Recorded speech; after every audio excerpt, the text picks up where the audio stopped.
Welcome to my presentation on Ebola and social media. In this presentation, we will explore how social media affected the Ebola outbreak in the United States and Africa in 2014 through 2015. As we go through this presentation, please keep in mind that this is largely about perception and how we as individuals determine our reality.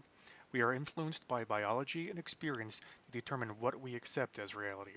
No two people see the world in exactly the same way. We are each a universe unto ourselves. Individual reality is constantly changing with new information and experiences altering how we filter information. First, let's look at a history that seems to be agreed upon by many people familiar with the disease. Ebola was first identified in 1976 during simultaneous outbreaks in Sudan and the Democratic Republic of Congo, on the African continent near the Ebola River, for which the virus is named. Fossil records suggest the virus may be over 50 million years old. The Ebola virus attacks the cells lining the blood vessels, which can lead to hemorrhaging. It also attacks lymph nodes, decreasing the body's ability to fight the infection. During the initial outbreaks, Ebola had a 90% death rate, which is about the same as malaria in the same part of the world. About 500 people died of the disease. The strain of virus became known as the Ebola Zaire virus. This map illustrates Ebola outbreaks in Africa between 1976 and 2004. Notice nearly 20 years passed between the first outbreak and the second. Very little was known about the virus, so when it appeared in the United States in 1989, no one really knew what to do. A quick note, here again comes the issue of reality. 1989 is no longer the 1989 of 25 years ago, or 20 years ago, or 15 years ago, or 10 years ago. 1989 is now viewed through the filters of what has happened since. And the 1989 Reston, Virginia Ebola outbreak is now the 1989 Reston Ebola outbreak as filtered through the experiences of 2014 and 2015. Information from the era is difficult to find, but information from 2014 looking back at 1989 is abundant. The first published information about Ebola in a Reston, Virginia medical lab is released on Friday, December 1st, 1989. The article states that the virus was identified Monday, and this information was published on Friday. And officials did not want to mention the name of the virus. It wasn't until reporters asked that they were told what it was. You may have noticed that in news reports from 2014 recalling the 1989 events, there is almost no footage from that period. That's because it was not widely reported in the media. Over the next few days, only a few news stories would be published. Why so little media information? Remember, the room for news was much more finite than it is today. Though CNN existed, it was the only 24-hour news channel, and it was still a struggling network. Its big break wouldn't come until 1991 in the Gulf War. Also consider that less than a month beforehand, the Berlin Wall had fallen. The news was filled with information about the crumbling communist regime of the USSR. At the same time, the US was building up forces in Panama. The US would invade on December 20th. Meanwhile, Pablo Escobar and his Medellin drug cartel bombed police headquarters in Bogota, Colombia, killing 63 people and injuring over 1,000 on December 8, 1989. And this was after the two men were accused of the November 27th bombing of an Avianca flight outside of Bogota that killed 107 people. So you can see, there was a lot of world-altering news in December 1989.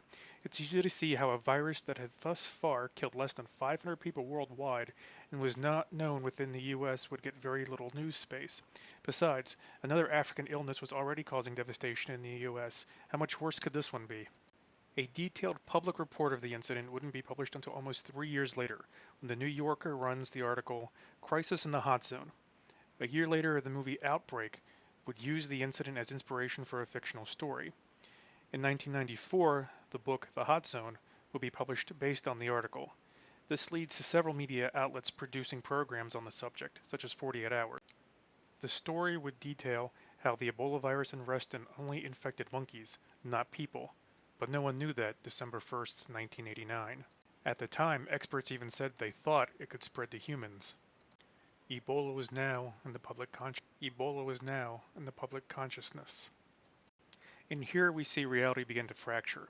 Some people who experienced the incident would say the hot zone had many details of the incident incorrect and over-sensationalized. Experts would also criticize how the virus was described, saying it does not liquefy organs as depicted in the book and that it was proven the virus never became airborne. However, this book would influence the general public's understanding of the disease and shape the reality of many people. Over the next 5 years, several outbreaks would occur in Africa.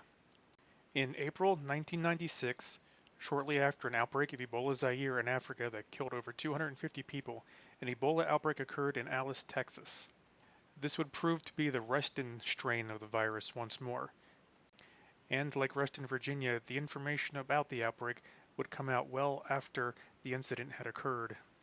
Between 1996 and 2013, there are several more Ebola outbreaks and new strains identified. The medical community steadily learns more and more about the disease. However, this does not mean the general public understands the virus any better. For many people in the U.S., the hot zone is still the primary source of Ebola knowledge, and by 2012, less than 2,500 people have died from the disease. So, in March 2014, when the World Health Organization, or WHO, announced an Ebola outbreak in Guinea, the American public takes very little notice. By mid-April, the disease is reported in Liberia, but by the end of April and beginning of May, it appears the outbreak is under control. Some in Liberia's government suggest the whole situation was blown out of proportion. But this changes when cases are reported in Sierra Leone. Within a few weeks, the outbreak becomes severe. This was the first Ebola epidemic in the region, and it appears many governments in the area were in denial about it actually happening. In fact, it's been determined that the outbreak really began in December 2013, and it took until March 2014 for any information to be released. Global response to the outbreak was slow. Unlike natural disasters, very little media time was devoted to this. Some countries sent financial aid, others donated medical equipment, and a few volunteers. However, lack of media attention meant people weren't donating as they normally would for a natural disaster. Doctors Without Borders reported no uptick in Ebola-related funding until late July. Why late July? Well, let's look at some reasons why. On July 30th, 2014, it's announced an American doctor infected with Ebola in Sierra Leone will be flown to the U.S. to receive treatment at Emory University Hospital in Atlanta, Georgia. For the first time, the American public has a reason to pay attention to Ebola. On August 2nd, 2014, the first Ebola Zaire infected patient arrives in the United States. The change in media coverage is immediate. This chart shows the number of stories published about Ebola from June through November 2nd, 2014. There is very little mention of Ebola in print media until August 2nd. As the doctor is successfully treated and it appears he has not infected anyone, interest begins to wane. Then on September 30th, it's announced that a man who had traveled from Liberia to Dallas was confirmed to be infected with Ebola. He had been in contact with numerous people while showing symptoms. This was an unprecedented event in the era of social media. In the age of the internet, Google searches can show what's on people's minds. This chart shows Google searches containing the word Ebola from January 2014 until mid-October. Again, we see very little interest in Ebola, even as thousands of Africans are infected and dying, until August. Interest wanes until October, when one American is infected. When that patient dies on October 8th, the largest amount of Ebola-related internet traffic occurs. These charts show how many Ebola-related news segments were aired on broadcast and cable news outlets. The largest jumps come after two nurses who treated the Ebola patient were confirmed to be infected. Does this increase in coverage reflect the public's perception of personal risk, or does the media influence how people feel about their chances of becoming infected? Pessimism bias is the tendency of people to exaggerate the likelihood that negative things will happen to them. Media often plays into this by highlighting negative events, and more recently in the era of 24-hour news, debating the potential of negative events happening with little rational examination or expertise. Media may provide the supporting evidence people need to perceive their situation as much dire than it really is, or to think their risk of harm is much greater than it really is. In terms of Ebola, the media provided the public with confirmations that its fears of infection were justified. In contrast, optimism bias is a cognitive bias that causes a person to believe that they are less at risk of experiencing a negative event compared to others. People tend to feel more optimistically biased when they believe they have more control over events than others.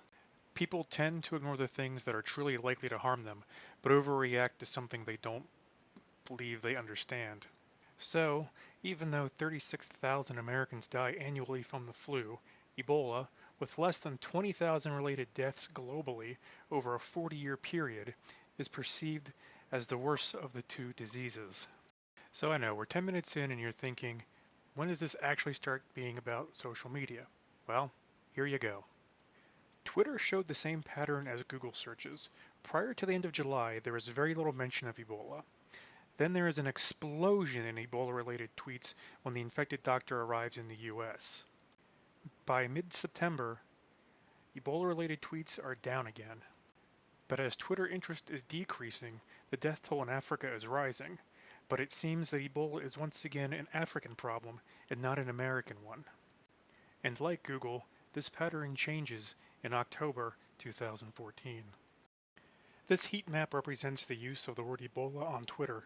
This technology can be used to determine how intensely a specific subject is being used geographically.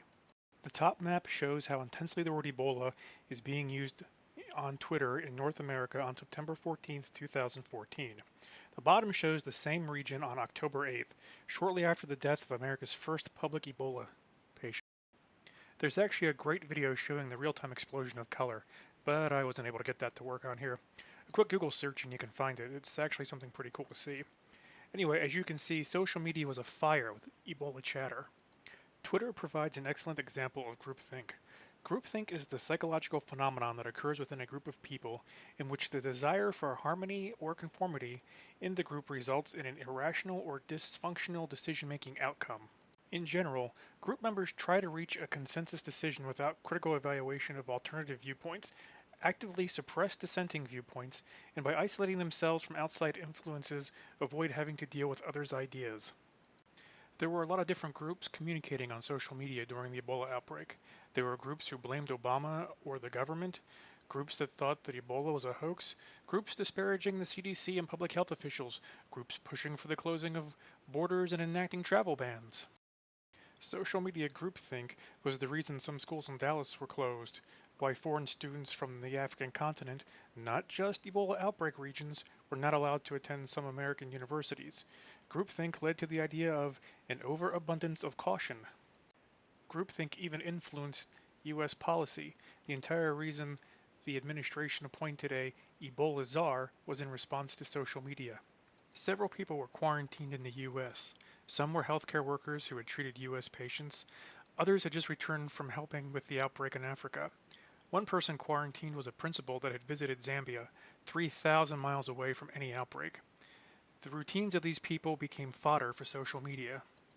This chart shows the words Ebola quarantine being used on Twitter. In particular, there's a large spike when a nurse in New Jersey, who had recently returned from volunteering in West Africa, was to be quarantined. Her quarantine, however, was to be done at her home. This was met with criticism in both media and social media. Similarly, a doctor returning from West Africa was confirmed infected with Ebola after being out in public bowling and eating at a restaurant. His actions were condemned on social media as headlines read, "New York was in a panic over Ebola exposure." This concept map shows words that were most associated with Ebola on social media. Ebola is at the center, circled by West Africa, Sierra Leone, hand, virus, and outbreak. Each successive circle contains words that Ebola was associated with, but not as much as others. For example, notice the word doctor is farther away from Ebola than the word Obama. This means President Obama was more often linked to the term Ebola than the word doctor was on social media. Which brings us to our next idea, deficit model. Deficit model attributes public skepticism or hostility towards science and technology to a lack of understanding, resulting from a lack of information. It is associated with a division between experts who have the information and non-experts who do not. In other words, the public doesn't trust the information they're getting from the people giving them the information, like doctors, the CDC, or the government. I pulled these examples out of my own Facebook feed. Memes are a form of communication used on many types of social media. They often reflect the themes of the day. What can we learn from these? People often use memes as a way to communicate fear, sadness, concern, racism, and so on in an accessible yet not very personal way. The Ebola outbreak saw its own share of memes. For some people, creating a meme may be a form of coping, while others may feel better seeing someone share a thought similar to their own. Either way, a meme can be a quick way to communicate a message. A phenomenon of the internet age is ebooks. These books can be published by anyone using a widely available electronic format at great profit. The information in these books may be presented as facts from an expert without the reader knowing anything about the author's credentials. The Ebola outbreak saw a plethora of ebooks on the topic of Ebola published quickly by people with dubious knowledge. Self-published Ebola books covered how to survive a plague, how to make a vaccine, homeopathic remedies, and many that claimed to tell the truth about Ebola. In the 99-cent ebook, Ebola, a Last Resort, How a Homemade Vaccine Could Save Your Life, the authors explain a method to produce your own last resort Ebola vaccine from home using little more than household items, boiling water, and an open fire. The Washington Post reviewed 84 published ebooks about Ebola and found almost all contain information that's either wildly misleading or flat out wrong. According to some top-selling ebooks in Amazon's Kindle store, the Ebola virus is spreading like wildfire across the United States. It can be transmitted in the air, it can be warded off by vitamins, and it may be spread intentionally as a plot by the government. The information in these books reflects similar topics that are being discussed on social media. Similar information was also disseminated in online videos. In particular, the idea that Ebola was airborne was a popular subject. Much of this goes back to Richard Preston's The Hot Zone, which made the claim that the virus had been transmitted through the air. Though the medical community denies this, many still view airborne transmission as a reality. Social media, online videos, and ebooks have all promoted this version of reality. This brings us to the idea of selective exposure, or an individual's tendency to favor information which reinforces their pre-existing views while avoiding contradictory information. Basically, this means if a person believes Ebola can be airborne, they will only accept information that confirms this belief. Or if they think Ebola is part of the president's agenda or a form of population control, they will seek evidence that supports this. And the internet provided information to support many different realities. By now you may be wondering how the medical community used social media to disseminate information. Like everyone else, physicians did not post much about Ebola until August. The pattern of doctor social media use of Ebola follows the same patterns as the general public. Review of the CDC use of social media shows it was also lacking. One review conducted in 2015 found fewer than 100 Ebola-related tweets posted by the CDC and the White House. An even smaller number of those messages actually provided instructional information. Many of the CDC's messages were bolstering the adequacy of the government to handle this situation, or the involvement of government entities in ending Ebola abroad. There were also a number of messages that were just retweets of other news sources. When the CDC announced the Ebola virus could survive for several hours on surfaces like doorknobs and countertops, the social media response was fierce, suggesting the CDC had been lying all along when they had said that it could only be spread by contact with bodily fluids. Meanwhile, hoaxes and dangerous misinformation was making its rounds on social media. Yahoo News was hacked and posted an erroneous story of an outbreak in Atlanta. A fake story about an Ebola outbreak in a Dallas school was picked up by national news media for several hours before the truth was reported, and stories of the iPhone 6 imports being infected also made the rounds. Perhaps most concerning of all was a social media message that spread quickly across Africa. It told people Ebola infections could be avoided by bathing in and drinking salt water. Whether or not this misinformation was deliberately sent to harm people is unknown, but for two people, accepting the reality of this information led to their deaths from ingestion of salt water. The CDC did attempt to use Twitter to get information out to the public. On October 8th, the CDC held a Twitter chat. The hashtag CDCchat peaked with 99 tweets per minute at about the halfway mark, and about 18% of the overall tweets included a link to some external information on the web. Whether or not this was effective depends on one's perception and interpretation of the information. There were no new insights provided and very little new information, but a lot of people were assured that their pets were safe. If there's one group that understands conformity, it's politicians. Conformity is the tendency to act or think like other members of a group. The identity of members within a group help to determine the level of conformity of an individual. Individual variation among group members plays a key role in the dynamic of how willing people are to conform. The tweets about Ebola by members of Congress follow the patterns of the rest of America, with Republicans tweeting in much higher numbers than Democrats. Most tweets by politicians reflect the views of their constituents and not necessarily the views of experts. For example, Senator and eye doctor Rand Paul publicly commented that Ebola was incredibly contagious and suggested it could spread at a cocktail party attended by someone who is symptomatic. Through the filter of April 2015, we know nothing major became of Ebola in the United States. Only one person died, which, though tragic, is far from an epidemic. A total of 4 people in the U.S. were ever infected with the disease.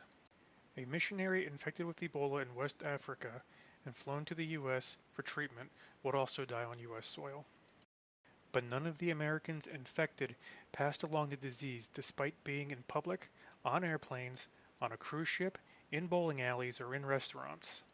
Through the filter, the reaction seems rather ridiculous. West Africa was not so lucky.